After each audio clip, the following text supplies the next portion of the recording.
Hello fellow sim racers, this is Simracing GG.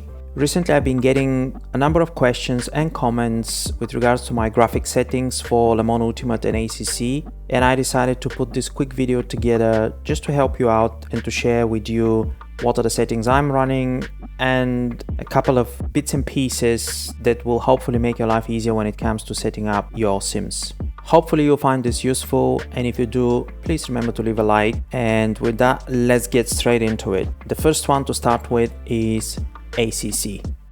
A couple of things just to keep in mind, because obviously different people have different hardware, so in case you want to copy these settings, just for you to be aware, I am running triple Samsung G5s. These are 144Hz 1440p monitors. In this section up here, then obviously this is going to depend on the monitors that you have. In my case, this is the native resolution for my triple Samsung G5s. And another thing to note is I have limited the frame rate to 144, and although the monitors are HDR capable, I'm not really happy with the visual quality, so I actually choose not to run HDR completely.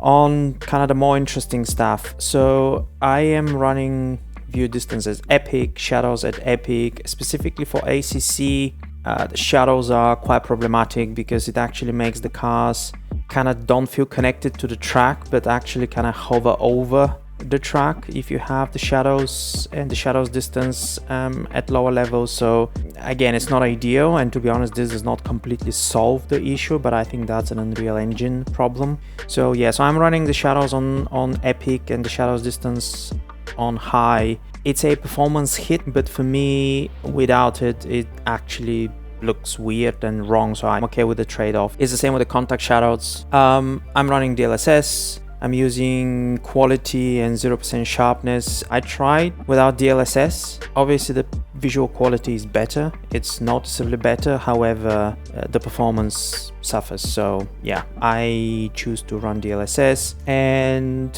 when it comes to the other options, so here obviously you can see them, you can pause the video so you can have a look, you can copy them if you want to, but I'm running pretty much everything on epic. Down here what I have, some materials quality is also epic. Bloom, now Bloom is an interesting one. I have tried both options. So with high, I don't like the headlights of the cars, so they have this kind of weird shimmering effect. However, if you reduce the bloom, then the sun just looks very weird. So unfortunately, you either have good looking sun or you have good looking headlights. So I have chosen to have a good looking sun because, you know, from the cockpit you do not see the headlights of other cars. Yeah, and then the other settings, again, you can just pause the video and copy it yourself. And then the last section for ACC is when it comes to the colors. I like to run a little bit less saturation. I'm keeping the white balance as neutral, not cold or warm, but just keeping it neutral. And for the tone mapping, I'm using Asus.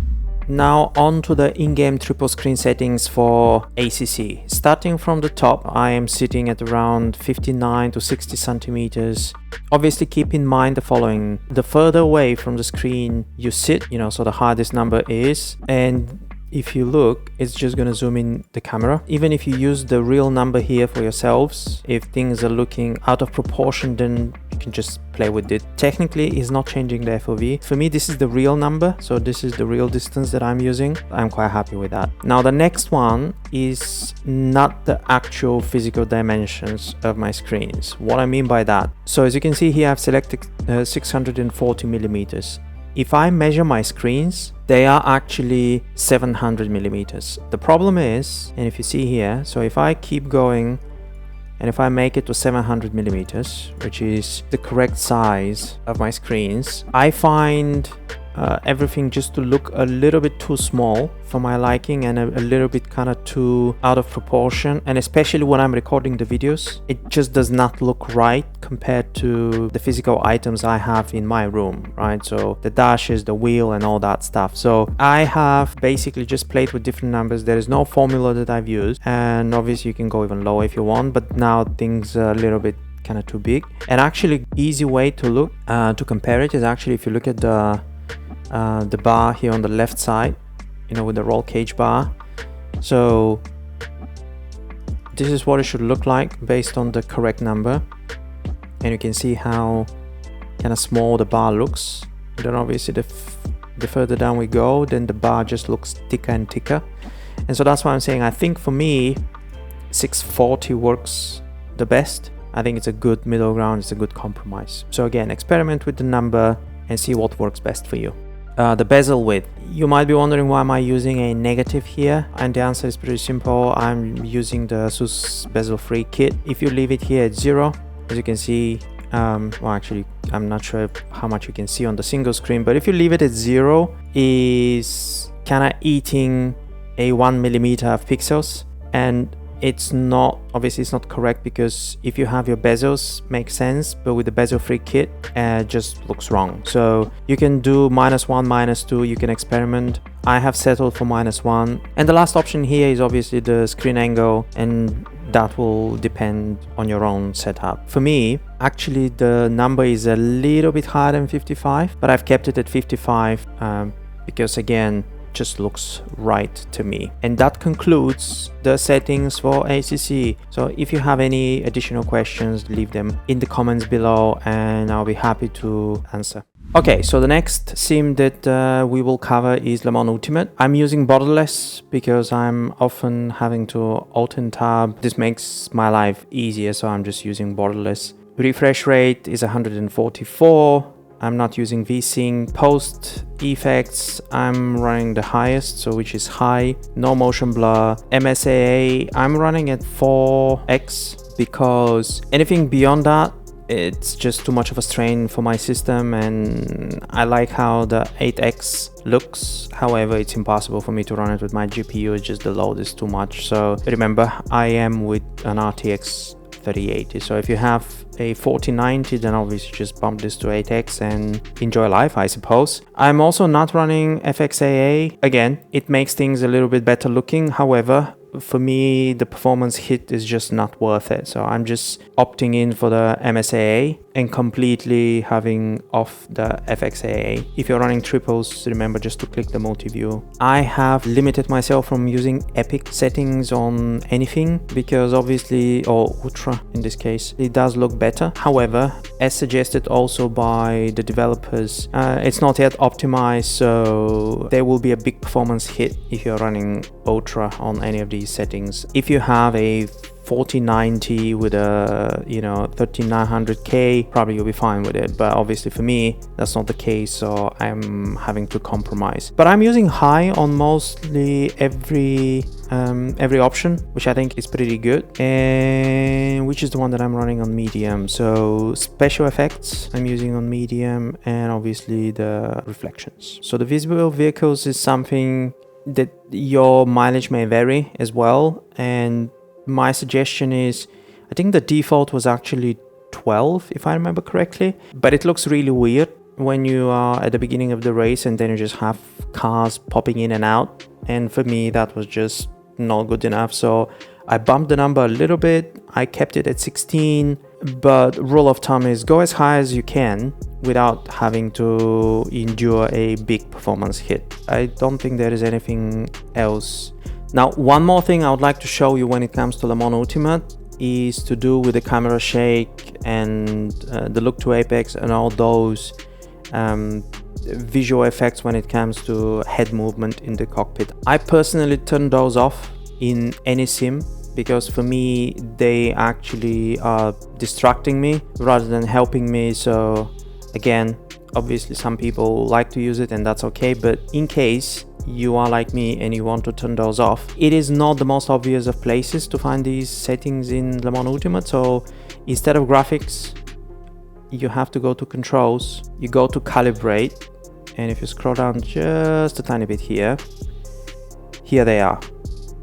So in this steering settings, you have the camera options. Again, I have turned off the head vibration and pretty much everything is at 0%. You have different options here, so you can experiment if you want them, but I just wanted to give you a hint and not to waste time like I did trying to find this on day one of the release. And one more thing I would like to show you when it comes to LMU. Go to controls and the keyboard, and then you go to the camera, it is good for you to map these buttons here, which is the seat and FOV. And what this is going to do is when you are out on track in the car, then you can fine-tune the seat a little bit just to suit your needs, because I'll show in a second how the triple screen setup works and looks. It's not straightforward. I'm sure that they'll work out a proper UI for that, but at the moment it's like a shortcut legacy from rFactor 2, so I'll show how it works. But please remember, this will save you a lot of time, so just make sure to map these. Okay, so the next thing I would like to show you is how to fine-tune your triple screen setup. Now, if you remember, when you go to the graphic settings, all you had to do is just to click on the multi-view enabled, and this does make it work. However, when it comes to fine-tuning, it is not straightforward, because there is no in-game UI or setting today that you can just go to the options and find. So what you have to do is, and for the people that are used to rFactor 2, they will know this very well. So what you have to do is hold the left control and hit the equal sign. And this will open up this little window. And now you can actually fine tune and adjust your individual settings. So let's start from here, top left. So this is the width of the monitors. Similar to what we discussed in the ACC portion of the video, the higher the number is, and unfortunately you cannot see it because it's on the side monitors, but the higher the number is, makes things a little bit narrower and kind of smaller, and for me personally, not correct, especially not correct when it comes to recording a video. So I would like to run it at a smaller number. And then I have experimented between 660 to 680, and I'm going back and forth. Sometimes I just change it slightly depending on the car, but usually I'm keeping it within that range. This number here is the physical dimensions of the monitor. The height is, so the higher up you go, everything just looks a little bit more squashed and a little bit more wide, and so you can experiment just to see what makes visually sense for you, because there is no formula that is going to make it right. Just see what looks right for you. The eye is the distance from the monitor, and as you can see, just like in ACC I had 59 if I remember correctly. So this is just fine-tuning for the camera. This is the bezel. I'm actually running 0, not negative value here, because what I noticed is that if I run a negative value, actually things look weird. So I've opted just to keep it at 0. And the angle, if you remember ACC, the angle was 55, here is 63. Because again, if I do 55 here, everything just looks really narrow, and for me, not really correct. So I have kept it at 63, and for me this looks correct. Again, it is subjective, so you can use the number that makes sense the most for you. If you want to use the actual number of the angle of your monitors, then obviously do that, but don't be afraid to experiment. This that some mathematical formula says here should be this number. Again, just do what's right for you. Hopefully this was useful to you guys, and if you want me to cover any of the other sims, please let me know down in the comments below, and I'll be happy to do so. In case I have missed any of the topics that you are interested for both ACC and LMU, again, let me know and I will be able to answer down in the comments as well. Thank you for watching. See you in the next one.